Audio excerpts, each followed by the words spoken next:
Okay, our next little chunk of learning tonight comes with validating and authenticating resources. Ultimately, it is our responsibility as teachers to protect student privacy, check out every site that we want to use with students, and protect ourselves. Because really, we live in a day and an age where parents trust us to use online resources, and we have to make sure that we've really vetted them and checked them for accuracy before we're presenting them to students. So the first thing I want you to do is check out the November Learning website. This site is from November Learning, and it has a lot of good web literacy information. I don't expect you to go through here and do every single piece of information, but it's nice to kind of look through. If you look at websites to validate, it gives you some really good tips and tricks, and hopefully it'll open here in a second.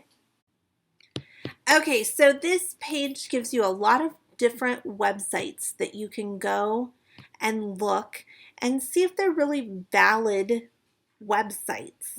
You can see that there's a comment at the bottom that a lot of this different sites contributing to the information. Not sure how valid the website is or the information that's being brought in from multiple sources. So those would be good to really take a good look at. Step 4 teaches you how to read a website. Do you recognize the domain?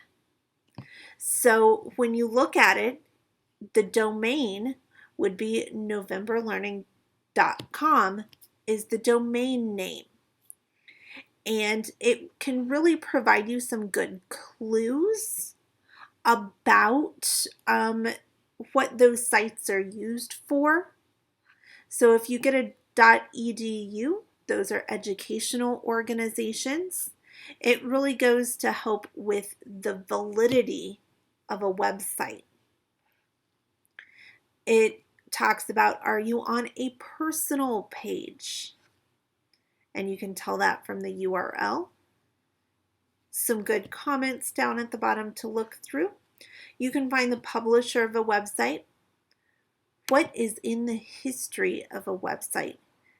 This kind of shocked me because really you can look at the Wayback Machine and it takes you back to the archive of a website.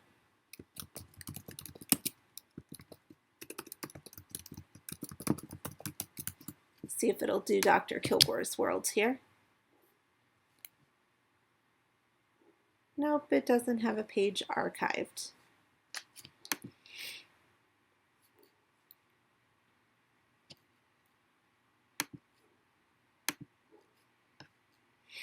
But it says take a look at martinlutherking.org, and it really lets you look at what was on the website at a certain day and time. So that's a pretty cool thing to do. I don't know that I would necessarily teach students to use it. This November Learning site is more geared toward adults and things that you can do to check and see. So I would take a look at it. Also take a look at the Google domains because that will give you an idea of where the website originated, what country it comes from. But the one thing I want you to really pay the most attention to with this chunk of your learning is the importance of teaching students to evaluate quality information. Students use the internet, they go straight to Google and look up anything that they want to look up, but not always do they know how to evaluate the quality of that information. So really take a second to look, well, a few minutes, to read through this article from Edutopia and see what you'll need to do in your classroom to help students really look at the validity and reliability of the information that they're gathering from online. The Edutopia article gives you some good things, looking at the relevance and accuracy, the perspective, or if that site has bias, and the reliability of the information.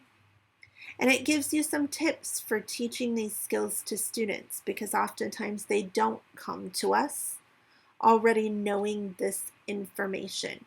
They come to us oftentimes believing that whatever is on the internet is the truth.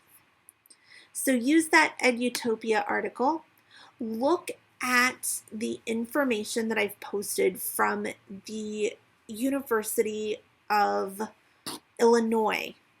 They have some really good information on how I can tell if a source is scholarly, starting with teaching students to look for the authors and see if the author is credible. Yes, I have the initial doctor in front of my name, but if I start writing scholarly articles about soccer, they would not be very accurate. That's not my area of expertise. I could talk all day long about integrating technology into the classroom, and I would be a much more credible source on that topic. You want to look for publishers and really see who the audience was intended to be for the article or scholarly source that you're using. Look at the content and make sure the sources are cited, that you've got references. Just like in some of my PowerPoint slides, I've put in where that information came from. And really want to make sure that the timeliness of the source is true. We're talking about technology in this course, and things grow so quickly and expand over time.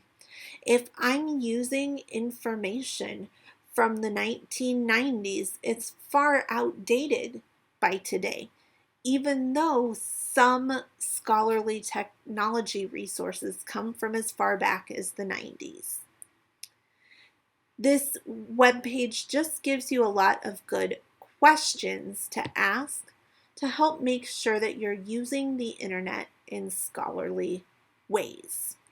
So next time you go to a resource to use for researching, or especially your technology professional learning plan, I really want you to think back and think, is the site that you're using a scholarly source with reliable, trustworthy information? Are the authors cited so that you know who this info is coming from?